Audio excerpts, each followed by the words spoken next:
इस वीडियो के अंदर हम लोग डिस्कस करने वाले हैं कि फाइनेंशियल ईयर 2425 जो खत्म होने में ऑलमोस्ट 25-30 दिन यहाँ पे ऑलमोस्ट मतलब मार्च यहाँ पे आने वाला है अपना।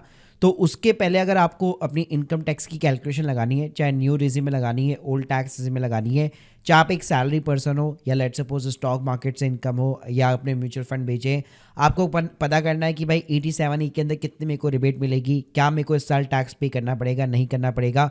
प्लस अगर टैक्स लेविटी 10,000 रुपये से ज़्यादा की है तो आपको एडवांस टैक्स पेमेंट करना पड़ेगा, वरना भाई पेनल्टी लग जाएगी। तो ये सारी कैलकुलेशन कैसे करनी है, कहाँ पे करनी है और क्या क्या चीज़ें आपको ध्यान में रखनी है, तो ये सारी नॉलेज देने वाला हूँ इस वीडियो के अंदर। तो प्लीज़ पूरा वीडियो यहाँ पे ज़रूर देखिएगा। और यार स्टार्ट करने से पहले बताना चाहूँगा, अगर आप प्रैक्टिकली आईटीआर फाइलिंग के साथ में टैक्स प्लानिंग सीखना चाहते हो, वो भी भाई हर एक सेगमेंट की, जी हाँ, वहाँ पे मैंने डिटेल के अंदर हर एक चीज़ को कवर कर रखा है। पूरे 9 साल का एक्सपीरियंस यहाँ पे डाला हुआ है, तो link in the description box, एक बार प्लीज़ ज़रूर चेकआउट कीजिए। तो पहले यहाँ पे मैं देखो यहाँ पे टैक्स स्लैब रेट्स की यहाँ पे बेसिकली बात करूँ तो यहाँ पे इस साल भी सेम कहानी है। Old tax regime, new tax regime. जो लोग एक तो कंफ्यूज है कि 12 लाख तक कोई टैक्स नहीं लगेगा, वो फाइनेंशियल ईयर आपका 25-26 के लिए एप्लीकेबल होगा। जी हाँ, यानी 24-25 में सेम रहेगा। ओल्ड टैक्स रिजिम अगर आप अडॉप्ट करते हैं जहाँ पे आपको बहुत सारी डिडक्शन मिलती है, वहाँ पे 5 लाख रुपए तक कोई भी आपका टैक्स नहीं लगने वाला, आपको रिबेट मिल जाएगी।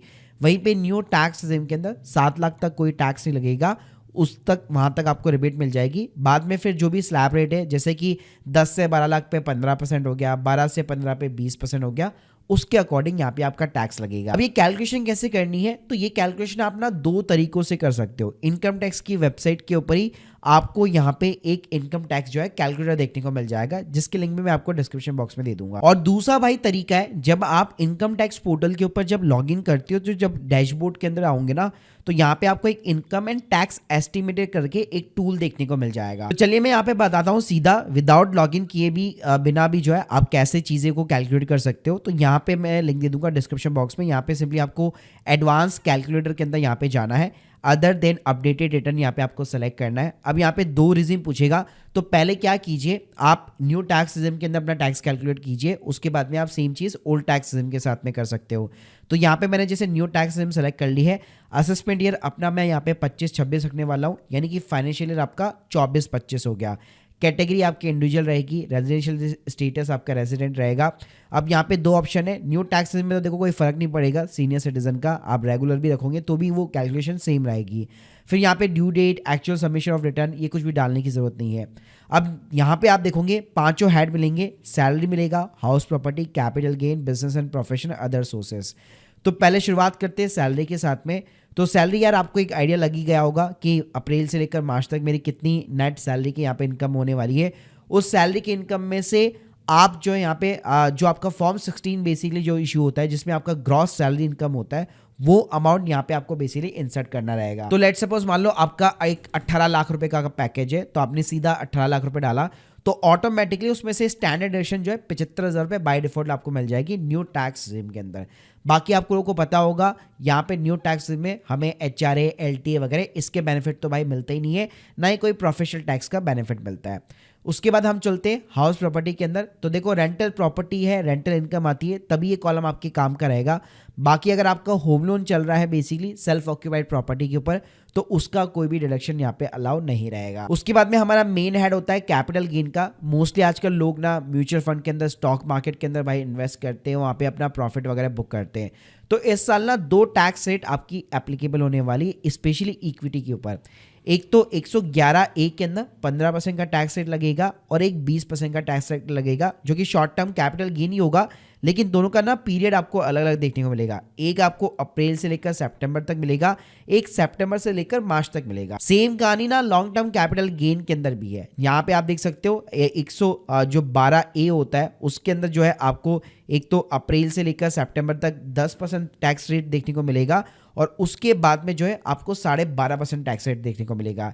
ऐसा इसलिए है क्योंकि इंटरिम बजट अनाउंस हुआ था और बीच में जुलाई के बाद में गवर्नमेंट ने टैक्स के रेट के अंदर चेंज कर दिया। यहाँ पे ये डिटेल्स आपको डेटा कहाँ से मिलेगा, सिंपली आप अपने डीमैट अकाउंट के अंदर लॉग इन कर लो। मोस्टली डीमैट अकाउंट जो है आपको टैक्स P&L की ना रिपोर्ट प्रोवाइड करते हैं। जैसे मैं ज़ीरोधा में लॉग इन हूँ तो ज़ीरोधा में यहाँ पे आप देखोगे टैक्स P&L का आपको सेक्शन देखने को मिल जाएगा। यहाँ पे सिंपली अपना फाइनेंशियल सेलेक्ट कर लो, जैसे 2425 और मैंने Q1 से लेकर 4 तक मैंने सेलेक्ट कर लिया। यहाँ पे सिंपली आप जो है रिपोर्ट डाउनलोड कर लीजिएगा, तो रिपोर्ट के अंदर आपको ऑटोमेटिकली दिखा देगा कितना आपका इस साल का शॉर्ट टर्म प्रॉफिट है, कितना आपका लॉन्ग टर्म कैपिटल गेन वगैरह, ये चीज़ें यहाँ पे आपको देखने को मिल जाएगी।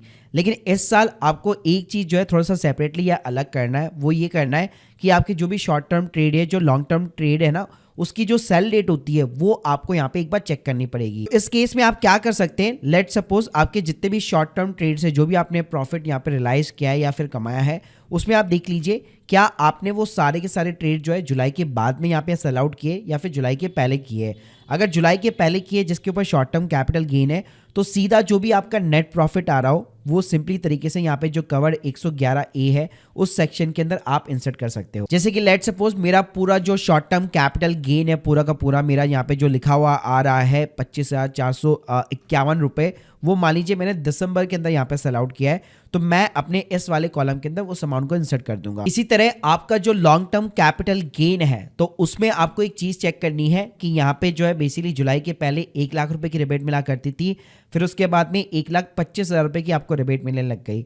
तो लेट सपोज अगर आपने दिसंबर के अराउंड यहाँ पे लॉन्ग टर्म कैपिटल गेन अपना बुक किया या फैब के अंदर या मार्च के अंदर बुक किया है, तो उसमें से 1,25,000 रुपए आप अपने प्रॉफिट में से लेस कर दीजिए और बाकी का जो नेट अमाउंट बचा हुआ है प्रॉफिट है, तो वो आप यहाँ पे इंसर्ट कर सकते हो। तो लेट सपोज जैसे कि मेरे मान लो 65,683 रुपए का प्रॉफिट है, जो ऑब्वियसली बात है 1 लाख के नीचे, तो यहाँ पे कोई भी मेरा टैक्सेबल प्रॉफिट बेसिकली काउंट नहीं किया जाएगा जिसपे मेरे को टैक्स पे करना है, तो यहाँ पे मैं 0 रखूंगा। इसी तरह आप मान लो सैलरी पर्सन की जगह एक बिजनेस पर्सन हो, तो बिजनेस के अंदर आपका जो भी नेट प्रॉफिट होता है आपके टर्नओवर के ऊपर, तो अगर आप प्रेजेंटेटिव बेसिस पे भी दिखाना पसंद करते हो तो 6%, 8%, 10%, 12%, 15% जो भी आपका नेट प्रॉफिट रहता है वो नेट प्रॉफिट की इनकम आप यहाँ पे इंसर्ट कर सकते हो। जैसे मान लो इस साल मैंने एक्सपेक्ट कर रहा हूँ कि 2.5 लाख रुपए मैं अपने बिजनेस से यहाँ पे कमाऊंगा, तो ऑटोमेटिकली सारे पांचों हेड मिला के आपकी इनकम आ जाएगी। नीचे आप देखोगे प्रॉपर तरीके से आपको टैक्स बता देगा कि आपको रिबेट मिलेगा कि नहीं मिलेगा। में कई बार ऐसा होता है कि लेट सपोज आपकी मान लो जैसे मैंने यहाँ पे सैलरी को 0 कर दिया और यहाँ पे लोगों को डाउट ये रहता है कि भाई मुझे अपने कैपिटल गेन के ऊपर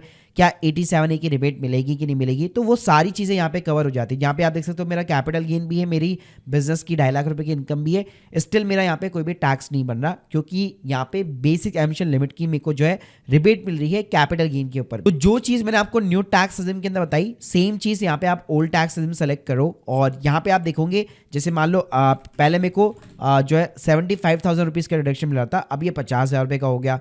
फिर उसके बाद में प्रोफेशनल टैक्स का डिडक्शन भी यहाँ पे अलाउ है, HRA LT के भी डिडक्शन वगैरह अलाउ है। तो इस तरह से आप ओल्ड टैक्स रिजिम के अंदर सेम कैलकुलेशन कर सकते हो। फिर नीचे की साइड में आप देख सकते हो कि हाँ भाई मेरा इस साल इतना यहाँ पे टैक्स बन रहा है, इतना मेरे को पेमेंट करना है, और उसके ऊपर आप अपनी एडवांस टैक्स की लायबिलिटी को कैलकुलेट कर सकते हो, जिसके ऊपर मैंने सेपरेट वीडियो ऑलरेडी क्रिएट कर रखा है। और एडवांस टैक्स की अगर कोई लायबिलिटी नहीं बन रही है तो स्टिल आपके पास में रहेगा ऑप्शन कि कैसे आप अपने टैक्स को ऑप्टिमाइज कर सकते हो। और ये भाई टैक्स की ऑप्टिमाइजेशन की चीज जो है मैंने अपनी पूरी मास्टर क्लास के अंदर ऑलरेडी यहाँ पे जो है हर एक सेगमेंट वाइज यहाँ पे मैंने कवर कर रखी है। प्लस टैक्स की कैलकुलेशन करने के बाद में आप अगर यहाँ पे रिजल्ट्स को डाउनलोड करना चाहते हो तो यहाँ पे ना आपको एक डाउनलोड का भी ऑप्शन दिया जाएगा, जो कि ऑटोमेटिकली पूरी एक अच्छी खासी आपको ये ना PDF बना के दे देगा। तो इसको रेफरेंस पर्पस के लिए भी आप हमेशा सेव अपने पास में रख सकते हो। तो guys hope you like this video, please subscribe channel. अगर आप लोग के कोई भी डाउट्स है कमेंट बॉक्स के अंदर जरूर बताइए और एक बार हमारी मास्टर क्लास को चेकआउट करना मत भूलिएगा। Thank you guys, thank you very much.